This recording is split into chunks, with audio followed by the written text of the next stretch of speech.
Hi everyone, welcome back to my channel. It's your favorite loner lawyer here, and I hope you are well.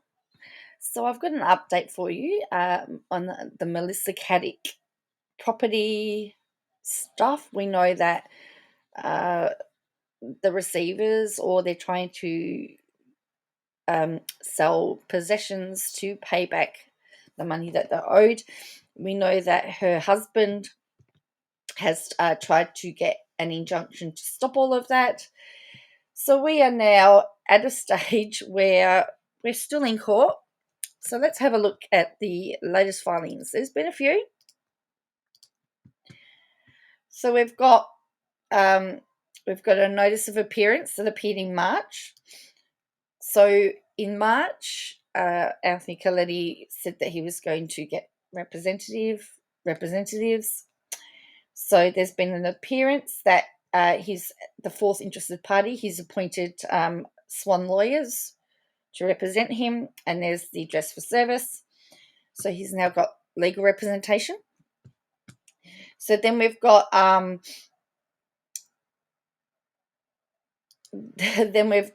here an application.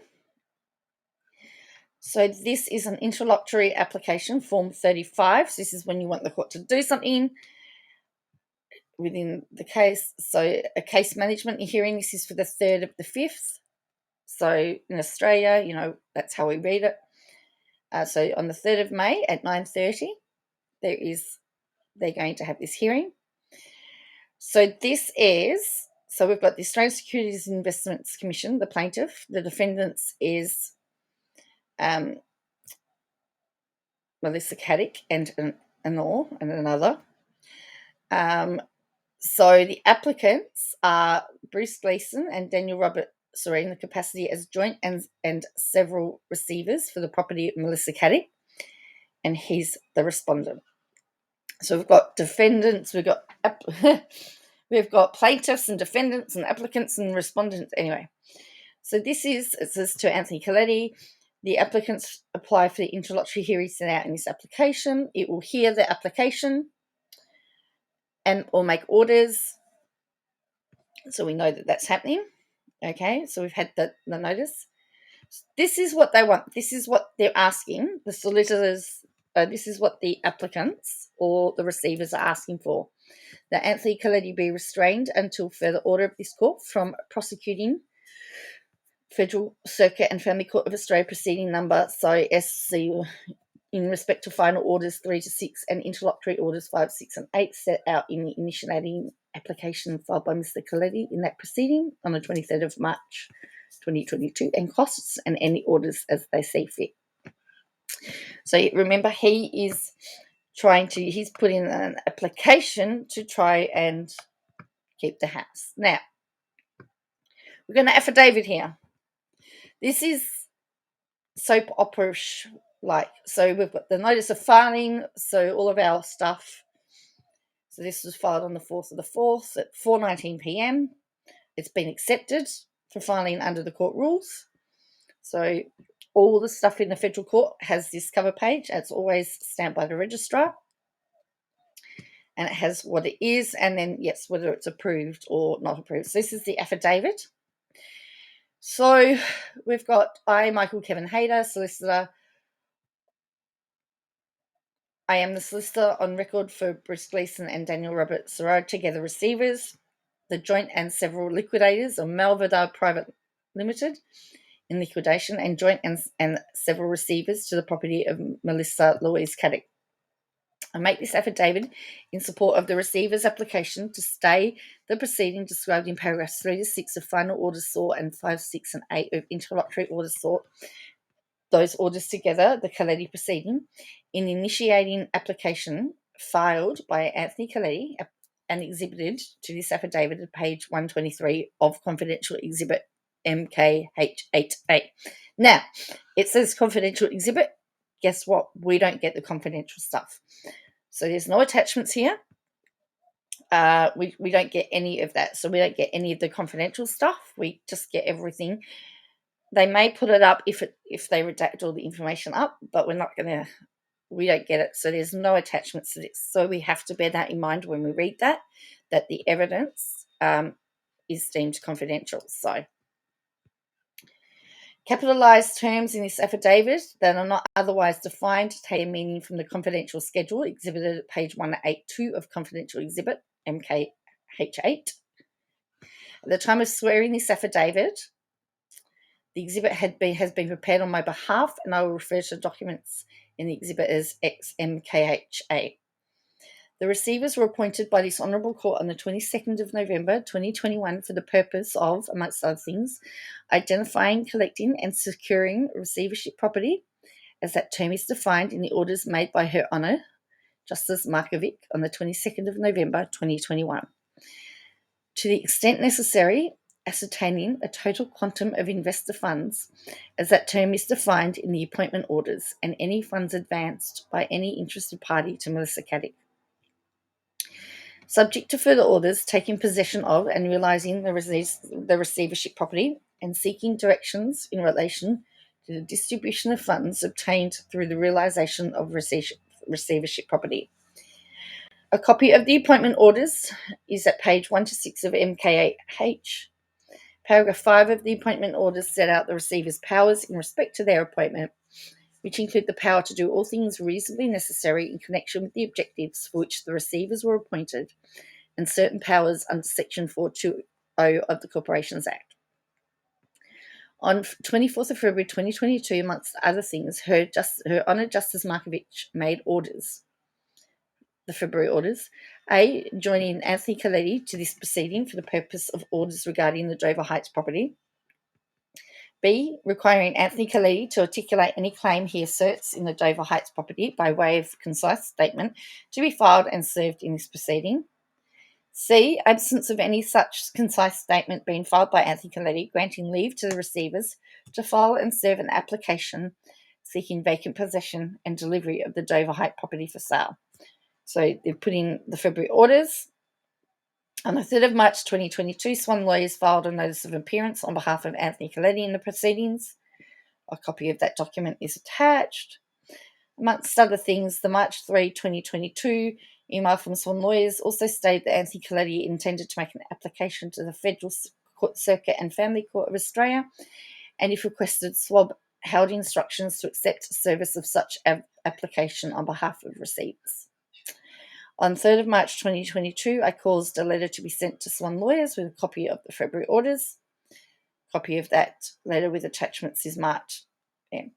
On the 3rd of March, I also caused the second letter to be sent to Swan Lawyers by email. Amongst other things, the second letter stated, to the extent Anthony Coletti seeks to bring proceedings against the receivers in respective matters within the scope of their appointment, including control of the receivership property, and application for leave must be brought to this court, being the court that appointed the receivers on the authority of Re Ciromas 1991-25 New South Wales Legal Report 25. A copy of that there. So again, legal.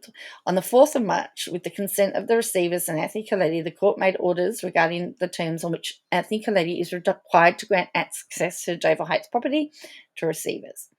Anthony Coletti failed to file and serve the concise statement by the 17th of March 2022 as required by the February orders.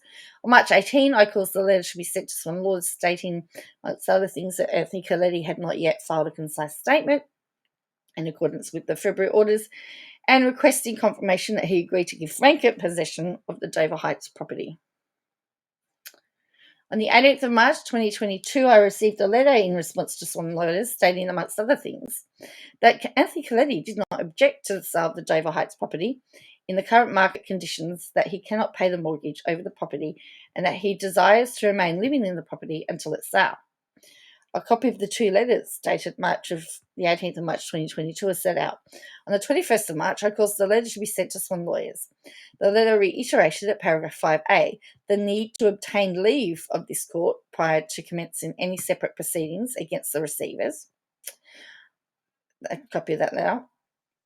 On March 23rd, 2022, I received an email from Judy Swan of Swan Lawyers with a copy of the application and supporting documents. The application is listed for a first return on the 21st of April 2022.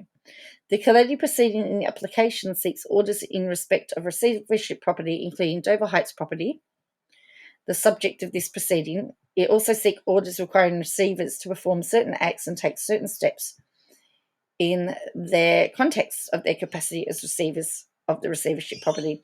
It is intended that the receivers will very shortly file an application in the Caddick proceeding seeking to transfer the Caddick proceeding to this court. It's interesting that they've gone to a different jurisdiction to file this stuff, so that to sort of slow down the process, but yet they're stating that they don't object to it. So yeah, it's really bizarre.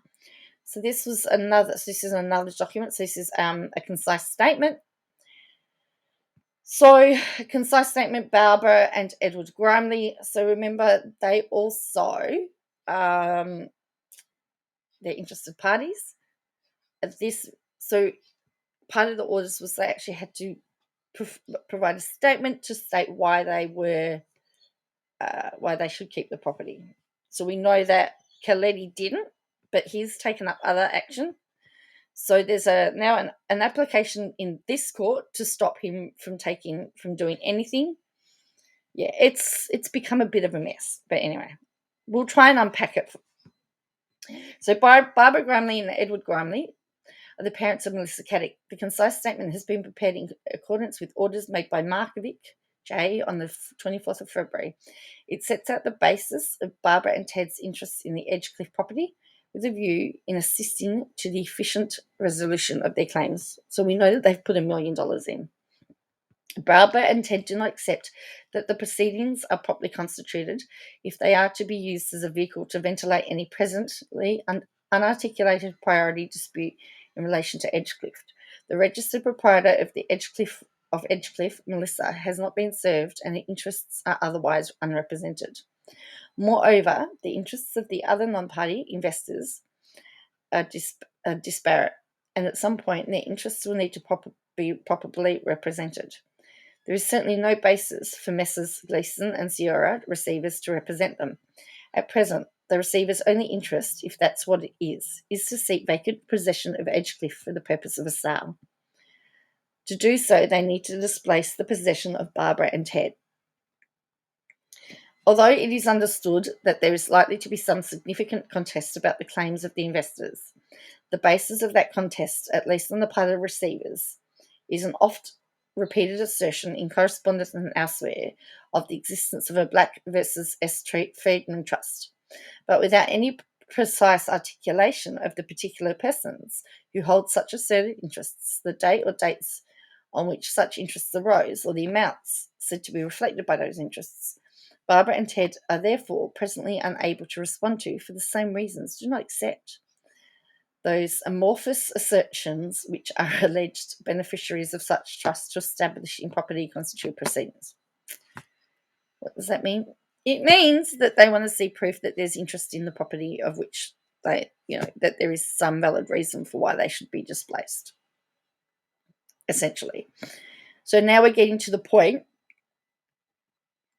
of why they're saying that they shouldn't be displaced. Between 1997 and 2017, Barbara and Ted owned and lived in a property in Cornwallis Point, New South Wales, in the southern suburbs of Sydney. By 2006, they had both retired from the workforce. Around 2012, Melissa was living in the eastern suburbs of Sydney. From around that time, Melissa encouraged Barbara and Ted to relocate from Cornwallis Point to the eastern suburbs of Sydney to be closer to Melissa, her husband and son. The proceeds of the sale of Cornwallis Point were unlikely to be sufficient to permit Barbara and Ted to purchase a similar property in the eastern suburbs. Melissa therefore commenced searching for suitable properties in the eastern suburbs. She told Barbara and Ted that she'd received advice that she should purchase a property in her name to be held on trust for Barbara and Ted, and that Barbara and Ted could live in the property until they died. On the 22nd of November 2016, Melissa emailed Barbara and Ted and set out the nature of an agreement for them for the purchase by Melissa of any property in which Barbara and Ted were to have an interest in and would live in inter alia. The title of the property would be 100% in the name of Mrs. Melissa Caddick. Barbara and Ted would have the right to live in the property without any obligation to pay rent until either they passed away or chose to relocate for health or other reasons. And $1 million from the sale of Connells Point would be contributed by Barbara and Ted, and Melissa would apply that money in reduction of the loan Melissa would obtain from the National Australia Bank Limited to finance the purchase. So on the 26th of November 2016, Melissa engaged contracts for the purchase of Edgecliff at a purchase price of $2.5 million.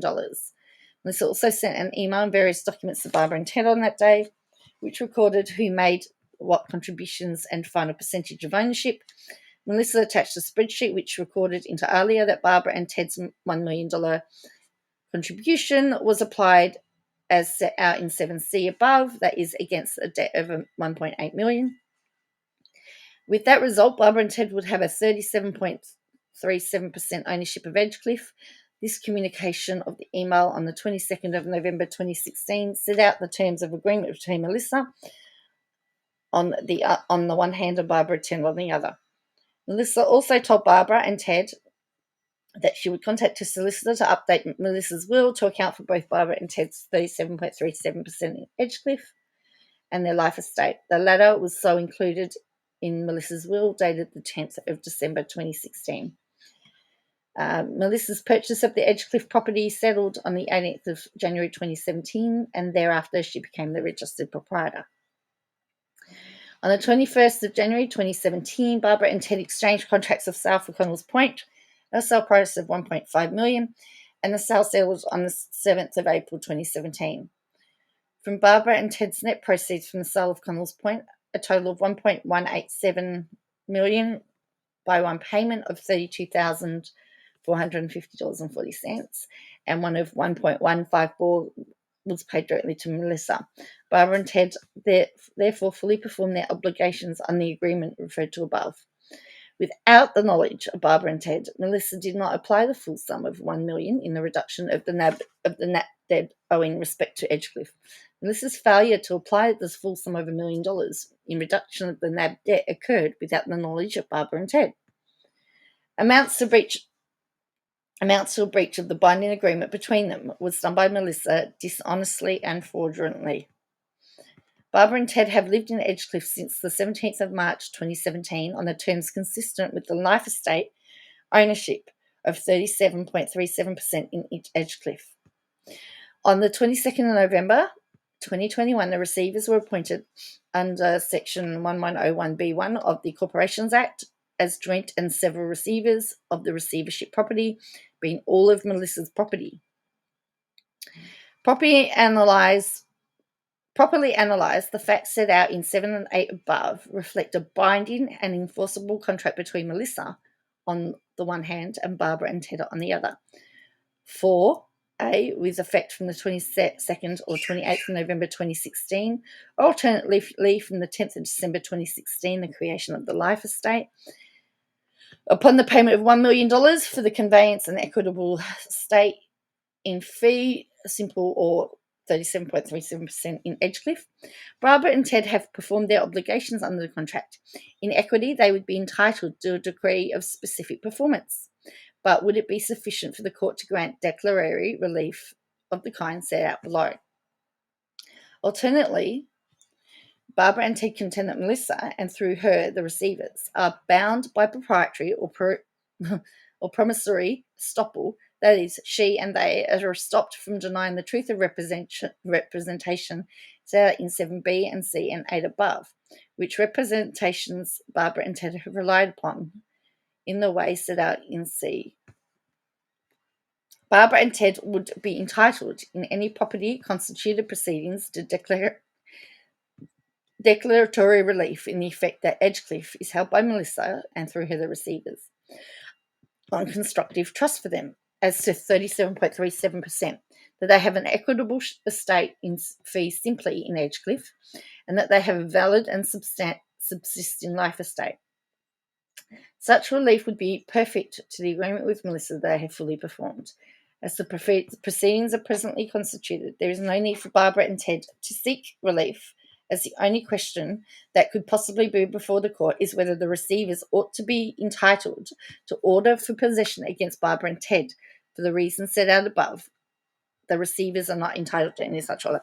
So they're saying that Barbara and Ted actually fulfilled their contract obligations, that they own 37.3% of the property, and therefore the receivers cannot take can only take ownership of the remaining part.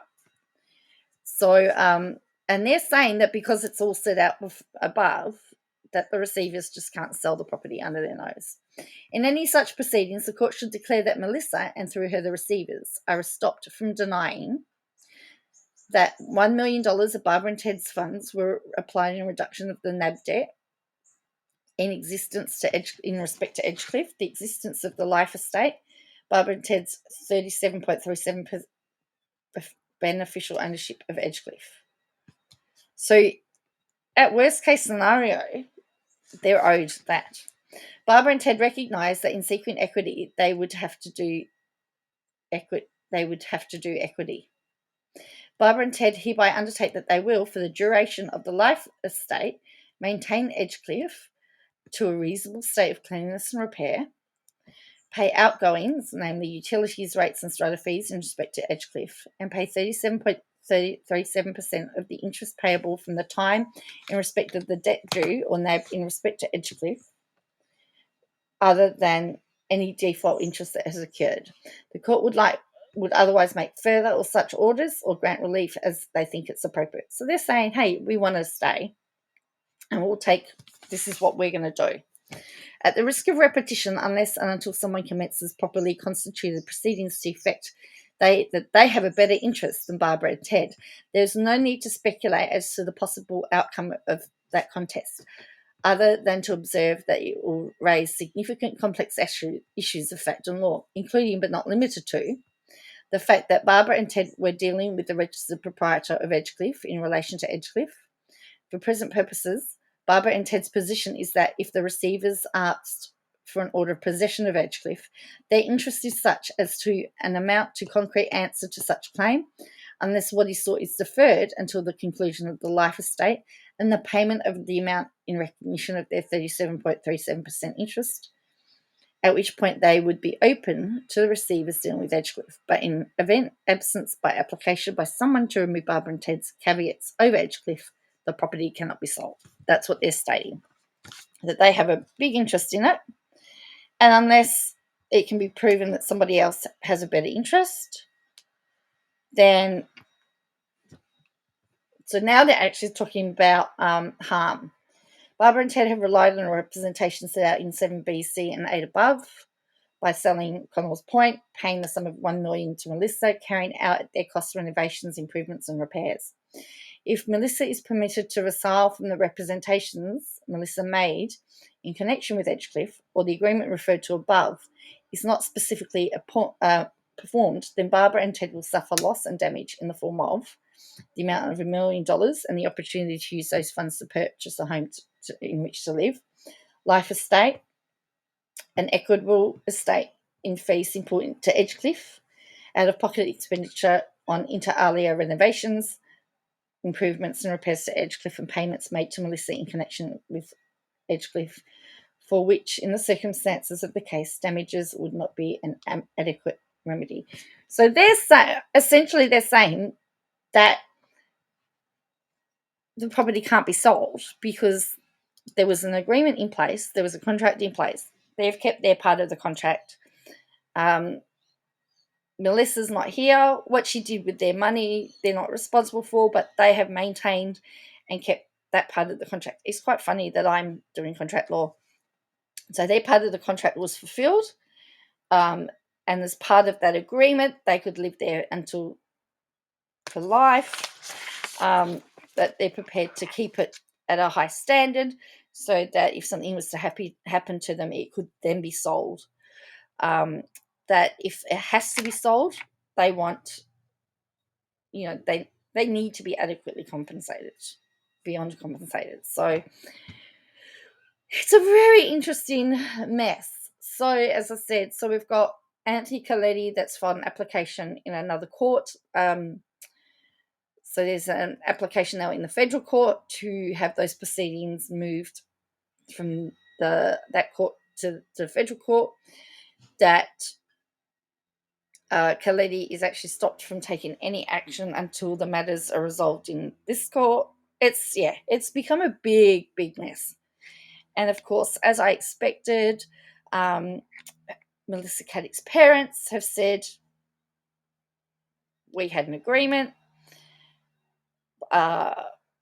We had an agreement with Melissa. We paid her this amount. We own 37% of that property, and therefore we should be entitled to keep that. And this is our life savings.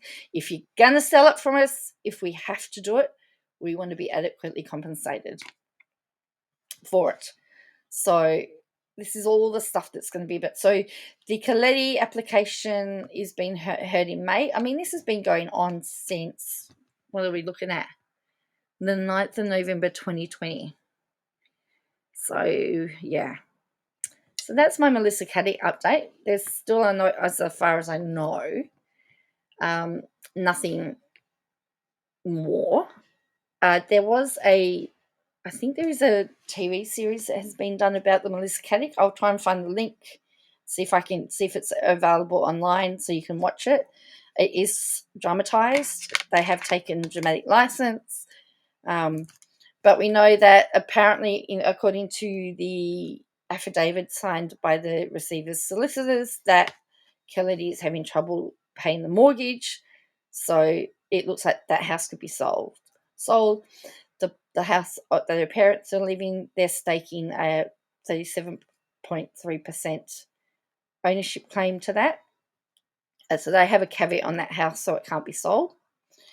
So it's a very interesting mess that's now appeared. But anyway, keep watching and make sure you hit like and subscribe so you can keep updated with this web. And I may be back later with another update or two. But keep safe, and I'll catch you again later. Bye for now.